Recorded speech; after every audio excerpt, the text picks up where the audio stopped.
जय भीम। नमस्कार, आदाब साथियों। ग्वालियर में एक बड़ा बवाल मचा है, वो आप सब लोग जानते हैं। और वो बवाल क्यों मचा है यह भी आप सब लोग जानते हैं। एक वकील जिसकी लड़ाई ये है कि भारत का संविधान BN राव ने लिखा है।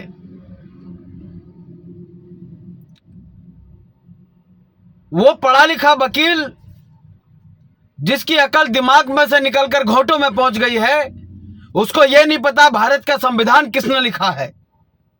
बड़ा दुर्भाग्यपूर्ण है, बड़ा सोचनीय का विषय है कि देश में जो उच्च वर्ग का व्यक्ति है, जो जाति के आधार पर अपने आप को ऊंची श्रेणी में रखते हैं, वो डॉक्टर अंबेडकर को संविधान का निर्माता नहीं मानते। ये बड़ा सोचनीय है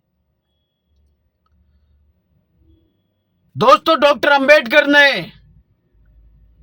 इस देश के संविधान लिखने तक की कहानी को जो गढ़ा है, उसको जाकर एक बार देखना, उसको पढ़ना, तब आपको पता लगेगा डॉक्टर अंबेडकर एक महान हस्ती है। डॉक्टर अंबेडकर इस आधुनिक भारत के शिल्पकार हैं।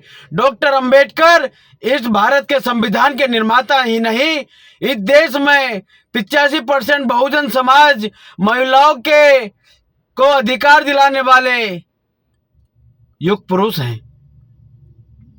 यहां तक कि आपकी बदन पे जो कोट है, काला कोट, जिसे पहनकर आप जज के सामने बहस कर पाते हैं, यह भी डॉक्टर अंबेडकर की वजह से है।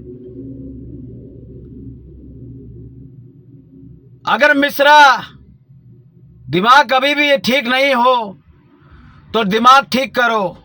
ये जातीय हिंसा भड़काने का काम मत करो, क्योंकि डॉक्टर अंबेडकर को मानने वाले, डॉक्टर अंबेडकर को चाहने वाले इस देश के अंदर बहुत बड़ी संख्या में है। और डॉक्टर को गाली देना,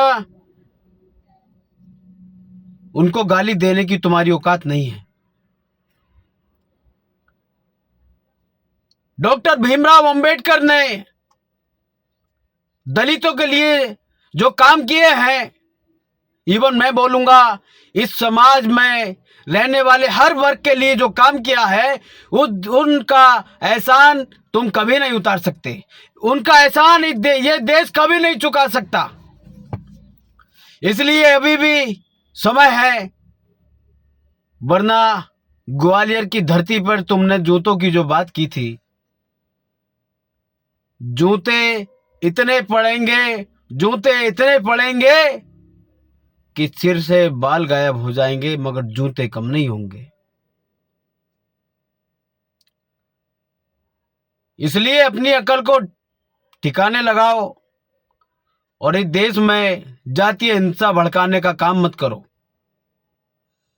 वरना ये समाज अपने महापुरुष की कोई गलत बोले ये बर्दाश्त नहीं करता। याद रखना। जय भीम।